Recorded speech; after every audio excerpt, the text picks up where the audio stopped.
এই দুনিয়ার জীবন তোমার শেষ নয়।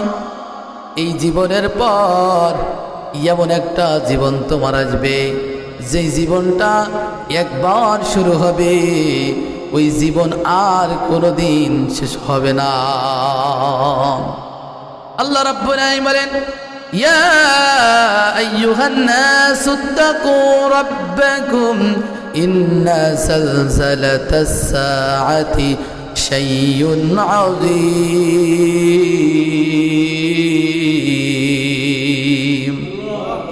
আল্লাহ রাব্বুল আলামিন বলে, ইয়া আইয়ুহাল্লাযীনা আমানুত্তাকুল্লাহ, এ বান্দা বান্দিগণ যারা নাকি আমি আল্লাহর প্রতি ঈমান এনেছ, তোমরা তোমাদের রবকে ভয় করো। ইন্না যালযালাতাস সাআতি শাইউন আযীম, নিশ্চয় এই জীবনের পর এমন একটা জীবন আসবে যেই জীবনটা খুব কঠিন জীবন হবে। হাসরের ময়দান খুব কঠিন হয়ে যাবে। বলি আল্লাহু আকবার। আল্লাহ রাব্বুল আলামিন এটাই জানায় দিলেন, এই জীবন বান্দা তোমার শেষ নয়। এই জীবনের পর এমন একটা জীবন আসবে যে জীবনে তোমার দুনিয়ার কোনো সাথী বন্ধু বান্ধব তোমার পাশে থাকবে না। আজকে দুনিয়ার জমিনে বিপদ আপদে পড়ে গেলে তোমার সাথী সঙ্গীরা তোমার পাশে এসে দাঁড়ায়, তোমার মা বাবা তোমার পাশে এসে দাঁড়ায়, তোমার ভাই তোমার বোন আজকে পাশে এসে দাঁড়ায়। কিন্তু পরকালের ময়দান এমন এক ময়দান, যে ময়দানে কেউ কাউকে কোনো পরিচয় দিতে চাইবে না। ইয়াউমা ইয়াফিরুল মারউ মিন আখি, ভাই ভাইকে পরিচয় দিতে চাইবে না। ও উম্মিহি ওয়া আবি, মা বাবা তার সন্তানের পরিচয় সেদিন দিবে না। কেমন একটা কঠিন ময়দান হবে সেদিন, যে কেউ কাউকে পরিচয় দিতে চাইবে না। দুনিয়ার জমিন আজকে বিপদে পড়েছেন, আপনার বিপদে আপনার ভাই ভাইয়ের পাশে ছুটে আসে, মা বাবা সন্তানের পাশে বিপদে ছুটে আসে। কিন্তু কিয়ামতের ময়দান এমন এক ময়দান, যে ময়দানে কেউ কারোর পাশে আসবে না, চিনলেও পরিচয় দিতে চাইবে না। আল্লাহ পাক রব্বুল আলামিন আরো বলেন, কিয়ামতের ময়দানটা এমন ময়দান হয়ে যাবে। এর পরেতে আল্লাহ রাব্বুল আলামিন বলেন, তোমরা তাকায় দেখবা স্তন্য দুগ্ধ দানকারী মা তার দুগ্ধ দানকারী দুগ্ধ পশু শিশুর কথা ভুলে যাবে। গর্ভবতী মহিলা তাদের গর্ভপাত করে ফেলবে। মানুষগুলো পাগল হয়ে যাবে। ওয়া হুম বিসুকারা, আল্লাহ রাব্বুল আলামিন বলেন, আজকে মানুষ তো পাগল হয় নাই, পাগল হয় নাই। তাহলে আজকে মানুষের কি হলো? বলে মানুষগুলো কিয়ামতের ময়দানের এই কঠিন অবস্থা দেখে, এই বিভীষিকাময় অবস্থা দেখে মানুষগুলো পাগল হয়ে যাবে, দিশেহারা হয়ে যাবে। আল্লাহ রাব্বুল আলামিন বলে, ওই কঠিন মুহূর্তের দিন মানুষ এমন ছুটাছুটি করবে, পুরো হাসরবাসী পানি পানি করে চিৎকার করবে। একটাই আওয়াজ পুরো হাসরের ময়দানে, পানি পানি। আল্লাহ পাক রব্বুল আলামিন সেদিন স্পেশাল হাউজে কাউসারের পানি, আল্লাহু আকবার, যারা হবে নবীর খাটিয়া আসে ওদের জন্য ব্যবস্থা করে রাখবে।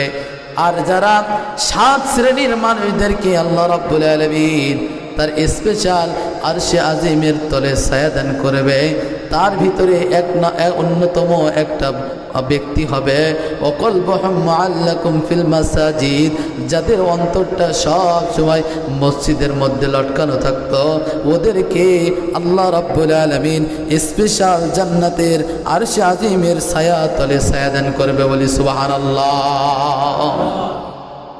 বলে কেমন করে মসজিদের মধ্যে তাদের দিলটা লটকানো থাকতো আল্লাহর গোলাম। আল্লাহ পাক রব্বুল আলামিন বলেন, বান্দা যখন জোহরের আজান হয়, ও বান্দা জোহরের নামাজ পড়ে হারায় যায় না, আবার আসরের অপেক্ষায় থাকে মুয়াজ্জিন কখন আসরের আজান দিবে। হাইয়া আলাস সালাত হাইয়া আলাল ফালাহ, বান্দা নামাজের দিকে আসো, বান্দা কল্যাণের দিকে আসো। ও বান্দা আসরের নামাজ পড়ে হারায়া যাইতো না, আবার কখন মসজিদে মাগরিবের আজান হবে অপেক্ষায় থাকতো, মাগরিব পরে হারায়া যাইতো না, বান্দা ঈশার নামাজের অপেক্ষায় থাকতো, ওই ঈশার নামাজ পড়ে হারায়া যাইতো না, আবার ঘুমায়া যাইতো। কঠিন শীতের দিন ও লেপ খেতা কম্বলকে লাথি মাইরা আসসালাতু খায়রুম মিনান নাওম, ঘুম হইতে নামাজ উত্তম, এই কথা শোনার পর ও লেপ খেতা আরামের বিছানা ছাড়িয়া শীতের ভিতরে কাঁপতে কাঁপতে ঠান্ডা পানি দিয়ে উযু বানায়া ও বান্দা ফজরের নামাজের ভিতরে চলে যাইতো। এমন করে যারা 5 ওয়াক্ত নামাজ মসজিদের মধ্যে পড়তো, যাদের দিলটা সব সময় মসজিদের ভিতরে টাঙানো থাকতো, ওই শ্রেণীর মানুষদেরকে আল্লাহ স্পেশাল আরশে আজিমের তলে ছায়া দান করবে, বলি সুবহানাল্লাহ। যারা নাকি দুনিয়ার জমিনের রসুলের খাঁটি আশিক হতে পারবে, যারা হবে নবীর প্রকৃত উম্মত, ওদেরকে নবী পরকালে হাউজে কাউসারের পানি পান করায়া দিবে। হাউজে কাউসারের পানির 3টা বিশেষত্ব গুণ থাকবে। 1 নম্বর গুণ, হাউজে কাউসারের পানি হবে দুধের থেকে সাদা, মধুর থেকে মিষ্টি। 3 নম্বর বৈশিষ্ট্য হবে, দুনিয়ার পানি 1 গ্লাস পান করলে কিছুক্ষণ পর আবার পান করা লাগে। আল্লাহু আকবার। আল্লাহ রাব্বুল আলামিন হাউজে কাউসারের পানি এমন দাম, এমন বিশেষত্ব দিবে যে বান্দা 1 গ্লাস পান করবে 50 আলফ সানা, হাসরের ময়দান 50,000 বছর লম্বা সময় বান্দার আর কোনো পিপাসা লাগবে না, বলি সুবহানাল্লাহ। নিঃশ্বাসে নিঃশ্বাসে নিয়ামত পায়ামি, বিশ্বাসে তায়ামি, না দেখে তোমায় মানি, শেষ আশা পূর্ণ হবি ত্রুটি পূর্ণ, তোমার মিজানে মেপনায় আমায় প্রভু,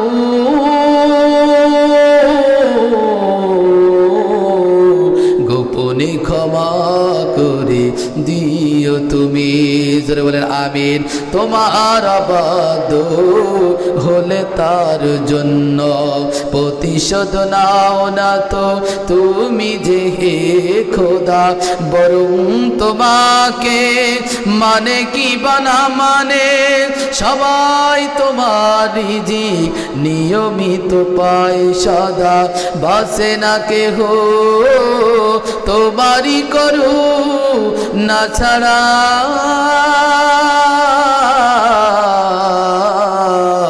গোপনে ক্ষমা করে দিও তুমি। যারা বলে আমিন। আল্লাহ রাব্বুল আলামিন বলে, এই কঠিন হাসরের ময়দান এমন এক ময়দান, আজকে দুনিয়ার জমিনে তুমি বিপদে পড়ছো আল্লাহর গোলাম, টাকা পয়সা দ্বারা তোমার বিপদ থেকে তুমি মুক্তি পাইতে পারো। আজকে দুনিয়ার জমিনে তুমি বিপদ আপদ মুসিবতের মধ্যে পড়ে গেছো, তোমার সন্তান সন্ততি তোমার পাশে দাঁড়ায় যায়, দুনিয়ার মানুষ বিপদে তোমার সঙ্গে হয়ে যায়, কিন্তু হাসরের ময়দান এমন একটা ময়দান হয়ে যাবে। আল্লাহ রাব্বুল বলেন, ইয়াউমা লা ইয়ানফাউ মালু ওয়ালা বানুন।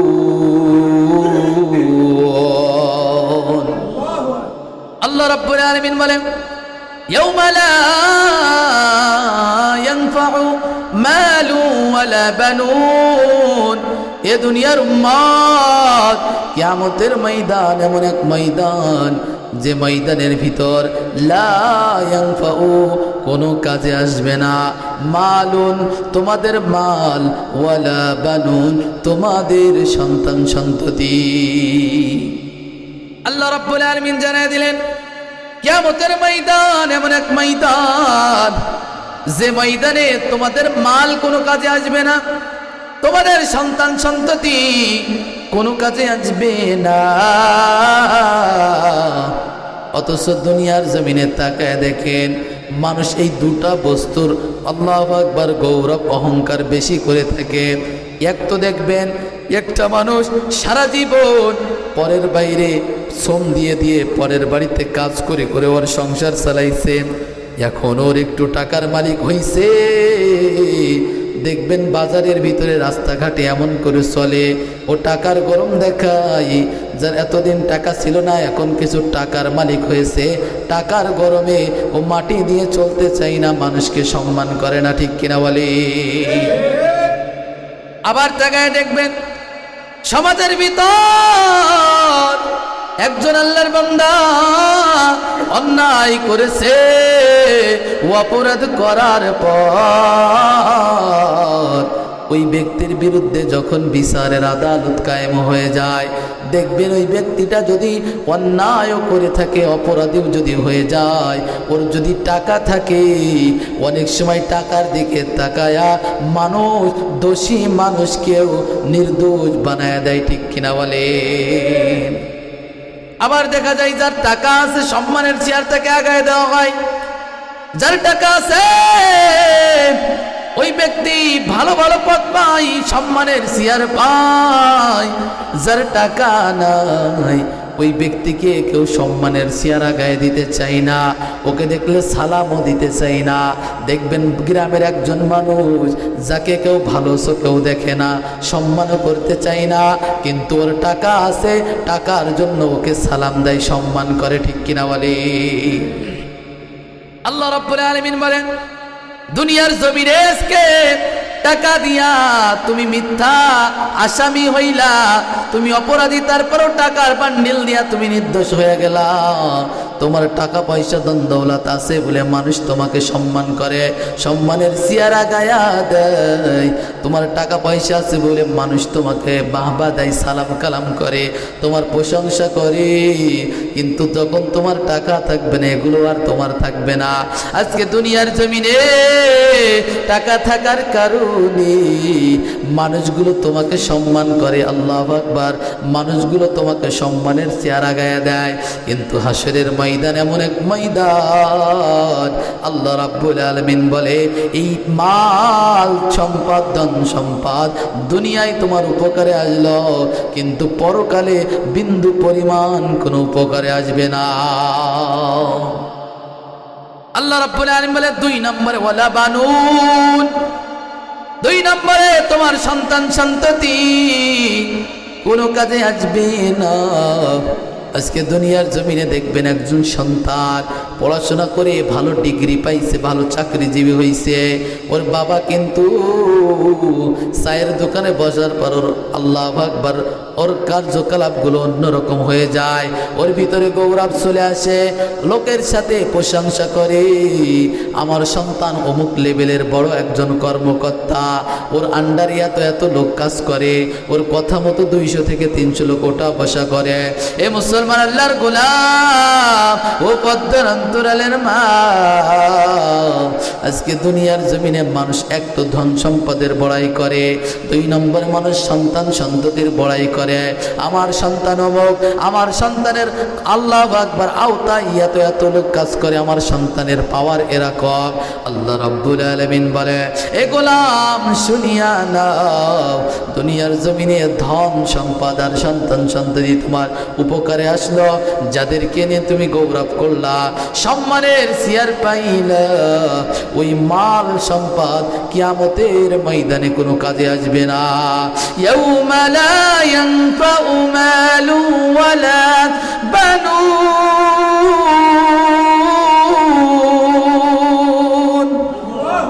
আল্লাহ রাব্বুল আলামিন বলে লা ইয়ানফাউ কোনো কাজে আসবে না, মালুন তোমাদের মাল, ওয়ালা বানুন তোমাদের সন্তান সন্ততি কি কাজে আসবে? আল্লাহ রাব্বুল আলামিন বলেন ইল্লা মান আতাল্লাহা বিকলবিন সালিম। আল্লাহ রাব্বুল আলামিন বলেন যারা নাকি কিয়ামতের ময়দানে একটা সুন্দর মন, নিষ্কলুষ একটা আত্মা, সুন্দর একটা অন্তর নিয়ে যারা কিয়ামতের ময়দানে উঠতে পারবে, আল্লাহ বলে তা সেটাই মানুষের কাজে আসবে, সেটাই মানুষের উপকৃত করতে পারবে। মাল সম্পদ তোমাদের কোনো কাজে আসবে না। একটুখানি নেকের তরে রোজ হাসরের মাঠেতে ছেলে ঘুরবে বাবার পিছে, বাবা ছেলের আগেতে। আহা এমন কঠিন দিনেতে নামাজ তোমায় ভুলবে না, ঠিক মতো পড়িলে নামাজ জান্নাত তোমার ঠিকানা। ঘুমের চেয়ে নামাজ ভালো আর তুমি ঘুমাইও না, ঠিক মতো পড়িলে নামাজ জান্নাত তোমার ঠিকানা। আহা নবী বেনামাজিকে শাফায়াত করিবে না, ঠিক মতো পড়িলে নামাজ জান্নাত তোমার ঠিকানা। আমার পানের ভাই বোনেরা জলদি করে উঠে যাও, ওযু করে তাড়াতাড়ি নামাজ পড়তে লেগে যাও। আহা নবী বেনামাজিকে শাফায়াত করিবে না, ঠিক মতো পড়িলে নামাজ জান্নাত তোমার ঠিকানা। সুবহানাল্লাহ। আল্লাহ রাব্বুল আলামিন তাহলে কি বললেন? দুনিয়ার জমিনে তোমাদের মাল, তোমাদের সন্তান সন্ততি দুনিয়ায় কাজে আসবে, কিন্তু কিয়ামতের ময়দানে কোনো কাজে আসবে না। কি কাজে আসবে? ইল্লা মান আতাল্লাহা বিকলবিন সালিম, যারা সুন্দর একটা মন, নিষ্কলুষ একটা আত্মা নিয়ে আল্লাহ রাব্বুল আলামিনের সামনে হাজির হবে। আল্লাহ ওটার প্রতিদান দিয়ে বান্দাকে জান্নাতের মধ্যে ঢুকায় দেবে। বলি সুবহানাল্লাহ। নবী হাদিসের মধ্যে জানায় দেয়, এ দুনিয়ার উম্মত, নবী হাদিসের মধ্যে জানায় দেয়, নিশ্চয় মানব দেহের ভিতরে একটা গোশতের টুকরা আছে। ইজা সলুহাত সলুহাল জাসাদু কুল্লুহু ওয়া ইজা ফাসাদাত ফাসাদাল জাসাদু কুল্লুহু। নবী জানায় দেয়, এ সাহাবার দল, যখন ওই গোশতের টুকরাটা ভালো হয়ে যায়, পুরা বডিটাই তখন আল্লাহওয়ালা হয়ে যায়, ভালো হয়ে যায়। আর যখন ওই গোশতের টুকরা খারাপ হইয়া যায়, পুরা বডিটাই খারাপ হয়ে যায়। সাহাবীরা বলে, ইয়া রাসূলুল্লাহ, সেই গোশতের টুকরার নাম কি? নবী বলে, আলা ওয়াহিয়াল কলব, সেটা হলো মানুষের কলব। বলি সুবহানাল্লাহ। মানুষ যখন একটা গুনাহ করে, কলবের উপর একটা কালো দাগ পড়তে থাকে। দুইটা গুনাহ করে, ওর কলবের উপরে দুইটা দাগ পড়ে। তিনটা গুনাহ করে, তিনটা দাগ পড়ে। আস্তে আস্তে করে বান্দা যত গুনাহ করে, ওই কলবের উপর কালো দাগ পড়ে পড়ে কলবটা মলিন হয়ে যায়। ওই কলবের ভিতরে আর ভালো কিছু থাকে না। ওই কলবের ভিতরে আল্লাহর আর কোনো আশ্রয় থাকে না, শয়তান জায়গা করে নেয়। এ মুসলমান আল্লাহর গোলাম, এজন্য কলবটা যদি সুন্দর করতে চাও, 5 ওয়াক্ত নামাজ বাজামাত পড়ো, বেশি বেশি তাসবিহ তাহলিল করো, রমজানের রোজা রাখো, কোরআন অনুযায়ী তোমার জীবনটা পরিচালনা করো, রাসূলের সুন্নাত দিয়ে তোমার পারিবারিক জীবন, তোমার রাষ্ট্রীয় জীবন, তোমার সাংসারিক জীবন সুন্দর করে সাজায় নাও। আশা করা যায় দুনিয়ায় আল্লাহ শান্তি দিবে, পরকালে চির মুক্তি জান্নাতের ব্যবস্থা করে দেবে। বলি সুবহানাল্লাহ। এজন্য দুনিয়ার জমিন থেকে প্রস্তুতি নেওয়ার দরকার আছে না নাই? প্রস্তুতি কেমন নেওয়া দরকার? আপনি এখান থেকে হদ অথবা ব্রাহ্মণডাঙ্গা বাজারে যাবেন, তার প্রস্তুতি আলাদা। আবার যখন এখান থেকে কেশবপুর শহরের দিকে রওনা করবেন, তার প্রস্তুতি কিন্তু আলাদা। আবার যখন আপনি এই গ্রাম থেকে যশোর শহরের দিকে রওনা করবেন, তার প্রস্তুতি কিন্তু আলাদা। আবার যখন আপনি এইখান থেকে ঢাকার উদ্দেশ্যে রওনা করবেন, তার প্রস্তুতি কিন্তু আলাদা। আপনি এবার বাংলাদেশ আন্তর্জাতিক বিমানবন্দর, শাহজালাল বিমানবন্দর থেকে জার্মান যাবেন, জাপান যাবেন, কুয়েত যাবেন, লন্ডন, আমেরিকা অথবা সৌদি আরব হজ করার জন্য যাইবেন, তার প্রস্তুতি কিন্তু আলাদা নেওয়া লাগে। ঠিক কিনা বলে? আপনি যখন এখান থেকে এই হজ বাজারে যাবেন, তো তার প্রস্তুতি জবতম নিবেন। যখন কেশবপুর যাইবেন, তার প্রস্তুতি ওই হজ বাজারে যাওয়ার থেকে আর একটু বেশি নেওয়া লাগবে। আবার যখন যশোর শহরের দিকে রওনা হয়, ও বান্দা কিন্তু প্রস্তুতি আর একটু বেশি নিয়ে নেয়। আবার যখন ঢাকা শহরে রওনা করে, সাথে ব্যাগ নেয়, কাপড় চোপড় নেয়, কয়েকদিন থাকার একটা প্রস্তুতি নিয়ে নেয়।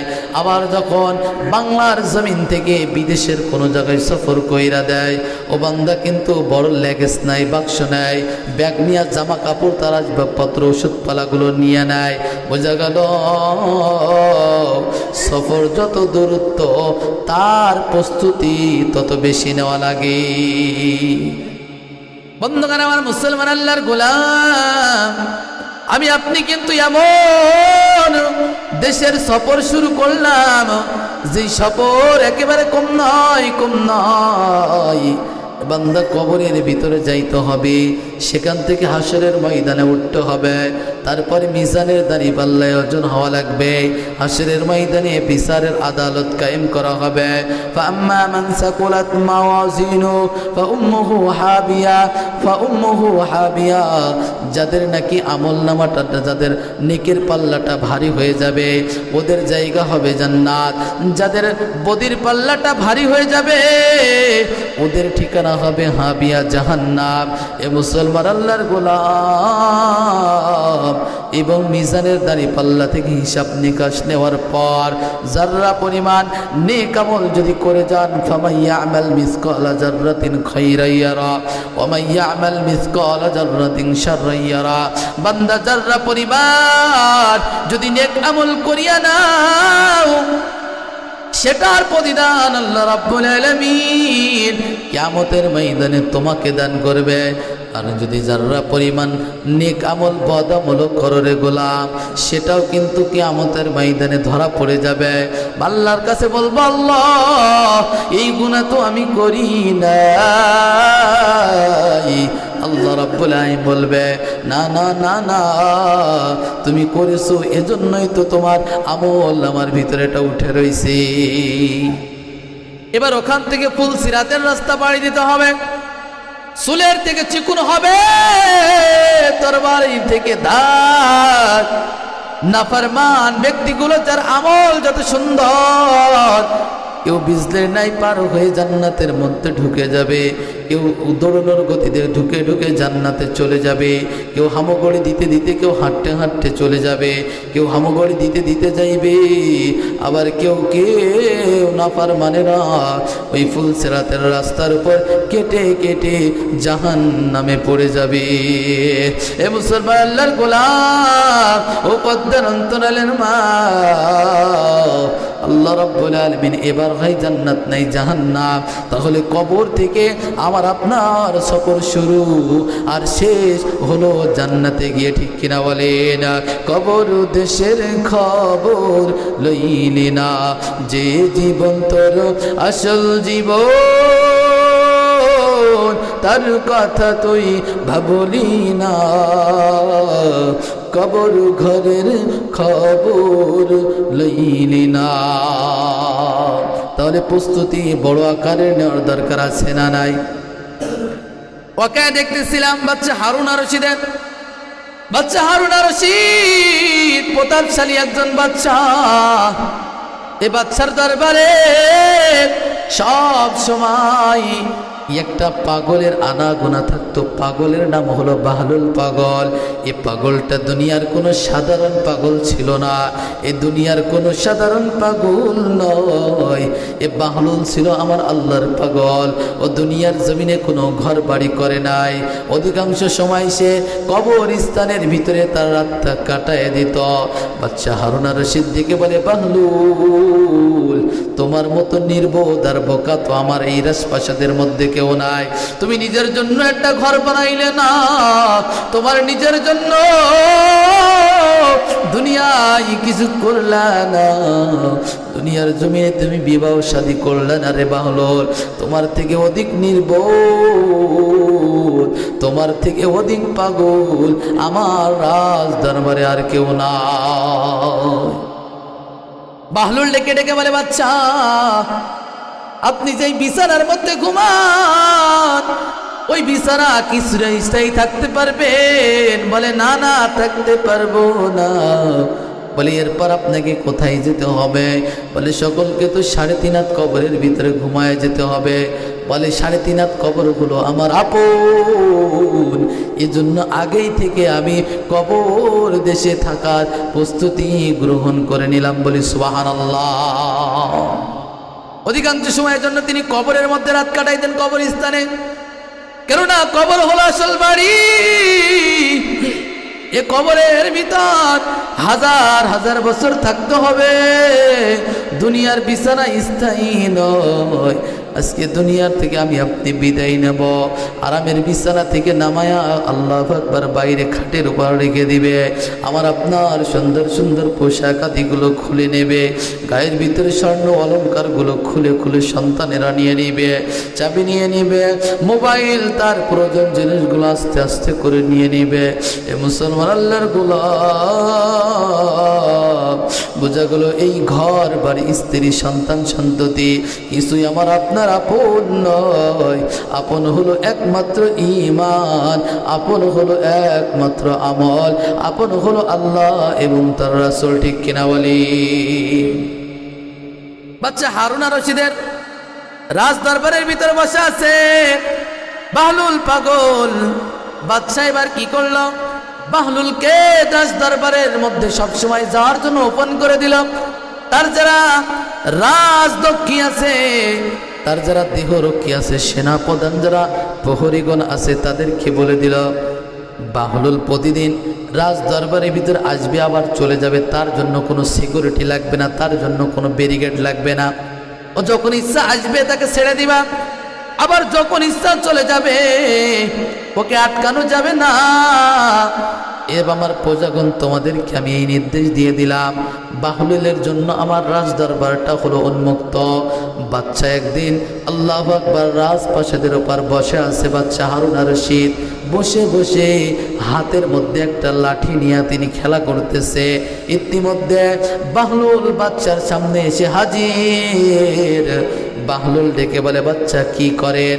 বাচ্চা ডেকে ডেকে কয়, হাতের লাঠিটা ইয়ারকির ছলে বাহলুলের হাতে দিয়ে বলে, বাহলুল এই লাঠিটা তোমার হাতে আমি দিলাম, তোমার থেকে অধিক নির্বোধ আর বোকা যদি কাউকে পাও এই লাঠিটা তাকে একটু পৌঁছায় দিবা। বাচ্চা ডেকে বলে যে তোমায় তো নির্বোধ, তুমি তো দুনিয়ায় কোনো ঘর বাড়ি করলা না, বিবাহ সাথেও করলা না, দুনিয়ার কোনো চিন্তা ফিকির তোমার নাই, সুতরাং তোমার থেকে বোকা তো আমি কাউকে পাই না বাহলুল। তো এই লাঠিটা তোমাকে দিয়ে দিলাম, যাও তোমার থেকে অধিক নির্বোধ আর বোকা যেই দিন কোথাও কাউকে পেয়ে যাবা এটা তাকে পৌঁছায় দিবা। এবার বাহলুল লাঠি নিয়ে চলে গেছে। দিন যায়, সপ্তাহ যায়, মাস চলে গেছে, বাহলুল আর রাজপ্রাসাদের মধ্যে আসে না। হঠাৎ করে একদিন বাহলুল শোনে যে বাচ্চা হারুন আর রশিদের অবস্থা খুব খারাপ, বাচ্চা হারুন আর রশিদ অসুস্থ।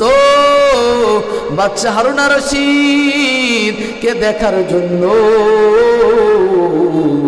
বাহলুল এবার রাজপ্রাসাদের ভিতরে ঢুকে গেছে। এসে বলতেছে, বাচ্চা আপনার কি হালাত, আপনার খবরটা একটু জানতে চাই। বাচ্চা ডেকে বলে, বাহলুল আমি যেই লাঠিটা তোমাকে দিছিলাম ওই লাঠিটা তো দেখতেছি এখনো তোমার হাতের ভিতরে, তোমার থেকে অধিক নির্বোধ বুঝি কাউকে পাও নাই, এজন্য এই লাঠিটা তুমি দিতে পারো না। এবার বাহলুল ডেকে বলে, উপযুক্ত ব্যক্তি যেদিন কাউকে কোথাও পেয়ে যাব লাঠিটা তার কাছে পৌঁছায় দিব। বাচ্চা আপনার খবর কি?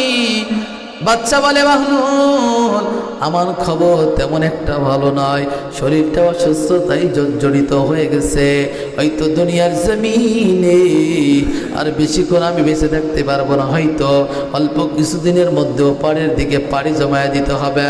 বাহলুল এবার চলে গেছে। দিন যায়, সপ্তাহ চলে যায়, মাস চলে যায়, বাহলুল এবার হঠাৎ করে আর একদিন খবর শুনে বাচ্চা হারুন আর রশিদের অবস্থা একেবারে মুমূর্ষ অবস্থা, অল্প কিছুক্ষণের মধ্যে হয়তো দুনিয়ার জমিন থেকে বিদায় নিবে। এই মুহূর্তে বাচ্চার কাছে বাহলুল চলে গেছে, যে বলে বাচ্চা আপনার খবর কি, আপনার খবরটা একটু জানতে চায়। বাচ্চা এবার ডাকিয়া কয়, এ বাহলুল আমার অবস্থা তেমন একটা ভালো না, হয়তো অল্প সময়ের ভিতর দুনিয়ার জমিন থেকে বিদায় নিয়ে সফর করে পরপারের দিকে পাড়ি জমাতে হতে পারে। এবার তিনি ডেকে বলে, বাহলুল বলতেছে বাচ্চা কেমন সফর, এই সফরটা কত লম্বা? বলে সফরের শুরু আছে আর শেষ নাই। বলে কেমন লম্বা? বলে কবর যেতে হবে হাজার হাজার বছর, ওই কবরের ভিতরে ঘুমায় থাকতে হবে, এরপর ইসরাফিলের আওয়াজ শুনে হাসরের ময়দানে দাঁড়াতে হবে, এরপর 50,000 বছর বিচারের আদালতে দাঁড়ায় থাকতে হবে, এরপর ফুলসিরাত পাড়িতে হয় জান্নাত নাই জাহান্নামে যেতে হবে। বলে বাচ্চা ডেকে বলেন, এবার বাহলুল ডেকে বলে বাচ্চা এই যে লম্বা সফরে রওনা করলেন, এই লম্বা সফরের জন্য আপনার সাথে কি কোনো বডিগার্ড যাওয়ার ব্যবস্থা করছে? বাচ্চা ডেকে বলেন, না না, আমি তো কোনো বডিগার্ডের ব্যবস্থা করি নাই। বলে কোনো সৈন্য সামান তো পাঠাইছেননি? বলে তাও তো পাঠাই নাই। বলে আপনার কোনো রাঁধুনি পাঠাইছেন নাকি? বলে না না, তাও তো পাঠাই নাই। বাহলুল ডেকে বলে, এ বাচ্চা দুনিয়ার সামান্য এই রাষ্ট্র থেকে পাশের রাষ্ট্রে যখন ভ্রমণ করতেন আমি তাকায় দেখতাম,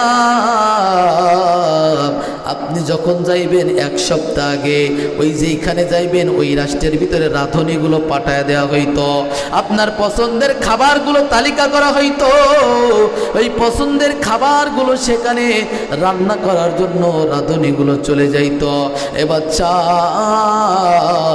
আবার তাকায় দেখতাম আপনি যেদিন সফর করবেন 3 দিন আগে আপনার একদল বাহিনী চলে যাইত, ওরা রাস্তার একটা সিকিউরিটি দিয়ে আপনাকে নিয়ে যাইত।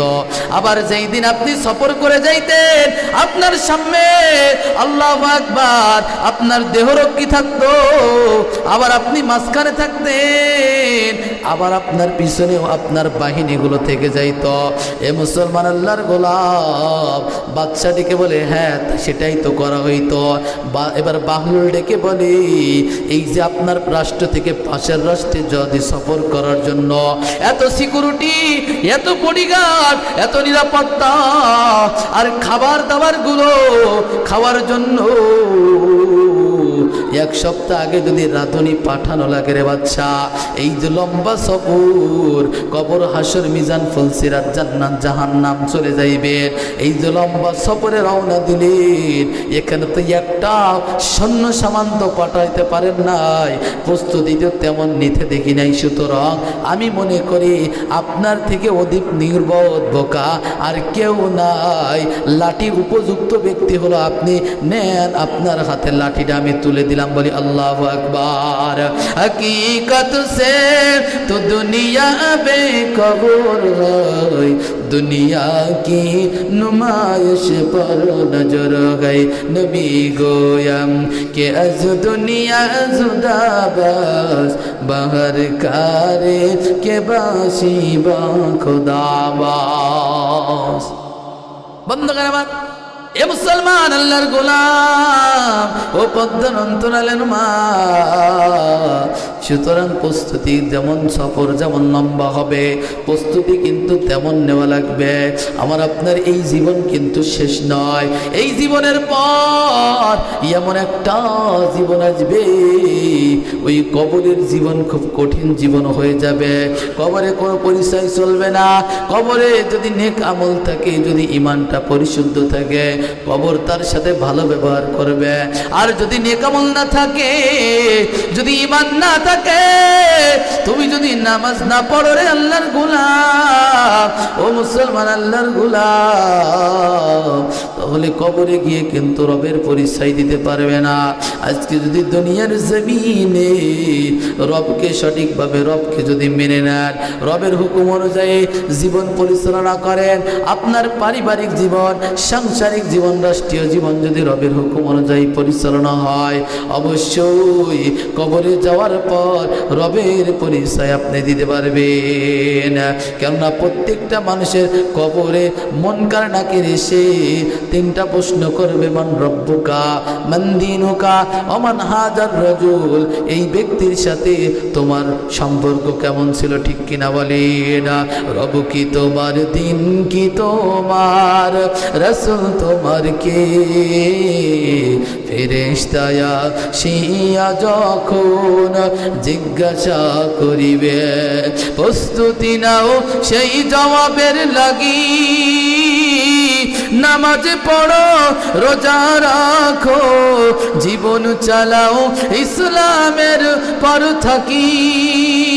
যেথায় তোমার রাসূল বিনে বন্ধু না মিলিবে, রব কি তোমার, দিন কি তোমার, রাসূল তোমার কে? ফেরেশতায়া শিয়া যখন জিজ্ঞাসা করিবে, জিজ্ঞাসা করবে কিনা? প্রত্যেক মানুষের কবরে তিনটা প্রশ্ন, ধনীর কবরে তিনটা প্রশ্ন, গরিবের কবরে একই প্রশ্ন। আসার হালাত এক, আবার যাওয়ার হালাত এক। যখন মায়ের পেট থেকে দুনিয়া আসছিল রে মুসলমান, যেমন করে আসছিল তেমন ভাবে দুনিয়ার জমিন থেকেও 3 টুকরা সাদা কাপড় পরে যাইতে হবে। ধনীরও 3 টুকরা কাপড়, গরিবেরও 3 টুকরা কাপড়, 5 তলাওয়ালা মালিক তারও 3 টুকরা কাপড়, আবার যে রিক্সা চালায় দিন আনে দিন খাই তারও 3 টুকরা কাপড়। বোঝা গেল আসার হালাত এক, যারাও হালাত এক। সুতরাং আল্লাহর সামনে কে ধনী কে গরিব এটা দেখার সময় নাই, কে কোন দল করে সেটাও দেখার সময় নাই। যদি ঈমান থাকে, নেক আমল থাকে, তবেই বান্দা ভালো ব্যবহার পাবে। তো 1 নম্বরে আল্লাহ রাব্বুল আলামিনকে যদি মেনে নাও তো রবের পরিচয় দেওয়া সহজ হয়ে যাবে। 2 নম্বর, যদি নবীকে নবী বলে মেনে নাও, ইত্তেবা যদি রাসূলের হয়, যদি নবীর আদর্শগুলো তোমার জীবনে বাস্তবায়ন করে নাও, যদি নবীর সুন্নাতটা তোমার জীবনের ভিতরে ধারণ করে নাও, এ মুসলমান আল্লাহর গোলাম, যদি তোমার পারিবারিক জীবন রাসূলের সুন্নাত দিয়ে ভরা থাকে, যদি তোমার সাংসারিক জীবন রাসূলের সুন্নাত দিয়ে গঠন হয়, যদি তোমার রাষ্ট্রীয় জীবন রাসূলের সুন্নাত দিয়ে গঠন হয়, আশা করা যায় কবরে যাওয়ার পর রাসূলকে দেখে আমি আপনি চিনতে পারব। আর যদি দুনিয়ার জমিনে দ্বীন ইসলাম, ইন্নাদ দীনা ইনদাল্লাহিল ইসলাম, আল্লাহর কাছে মনোনীত ধর্ম হলো ইসলাম, ওই মনোনীত ধর্ম ইসলাম অনুযায়ী যদি জীবন পরিচালনা হয়, আশা করা যায় পরকালে কবরের মধ্যে যাওয়ার পর দ্বীনের পরিচয় আমি আপনি দিতে পারব।